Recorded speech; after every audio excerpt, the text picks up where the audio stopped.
Hello students, first shorts में मैंने आपसे फिगर ऑफ स्पीच में दो फिगर ऑफ स्पीच डिस्कस करी थी, सिमिली और metaphor.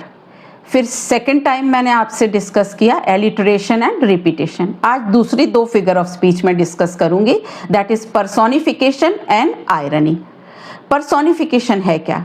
Sometimes lifeless things are treated as if they were human beings, यानी लाइफलेस थिंग्स को हम किससे कंपेयर कर देते हैं? ह्यूमन बींग्स से कंपेयर करते हैं। जैसे for example, death lays his icy hands on kings. अब डेथ के हाथ कैसे हो जाएंगे? डेथ ने कैसे अपने हाथ रख दिए किंग के ऊपर? तो यहाँ पे कौन सी फिगर ऑफ स्पीच हो गई? पर्सोनिफिकेशन। पर्सोनिफिकेशन का सेकेंड एग्जाम्पल लेते हैं। Nature might stand up and say to the world this was a man. अब नेचर कैसे खड़ी हो जाएगी? नेचर को किससे compare? Nature might stand up, है ना? स्टैंडिंग कैसे हो जाएगी पोजीशन? तो यहाँ पे कौन सी फिगर ऑफ स्पीच हो गई? पर्सोनिफिकेशन।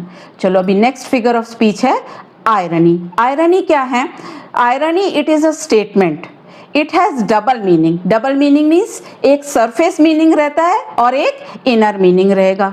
जो इनर मीनिंग रहता है that is just opposite to the surface meaning. अब जैसे मैं एक आपको एग्जाम्पल देती हूँ, क्लास में बहुत शोर हो रहा है, बच्चे चिल्ला रहे हैं and the teacher enters the class and बच्चों को आके क्या कह रही है? स्टूडेंट्स को very nice, very nice. Is it very nice at that time? क्या वो तारीफ कर रही होती है? नहीं। तो इसके पीछे एक हिडन मीनिंग था कि आपका बिहेवियर सच में अच्छा नहीं था।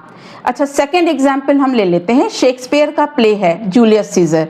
इसमें एंटनी क्या कर रहा है? He calls Brutus as honourable man. Actually वो ऑनरेबल उनको नहीं कहना चाह रहा है, वो क्या कह रहा है उनको? Dishonourable man. तो अब देखा, जस्ट उसका उल्टा मीनिंग होता है। जो हम कह रहे हैं उसके पीछे उसका जस्ट हिडन मीनिंग होता है जो उसका ऑपोजिट होता है। सपोज घर में आपने कुछ ऐसा कुछ क्रॉकरी तोड़ दिया, मम्मी आके डांट रही है, क्या बोल रही है? हाँ बहुत अच्छा किया तुमने, बहुत अच्छा हुआ। तो क्या उस वक्त बहुत अच्छा हुआ? क्या नहीं, डांट ही पड़ रही होती है ना, यानी कि तुमने बहुत गलत करा, नुकसान कर दिया। चलिए अब ये दो फिगर ऑफ स्पीच के बाद अब मैं नेक्स्ट टाइम दूसरी दो फिगर ऑफ स्पीच आपके लिए लेके आऊंगी। Thank you.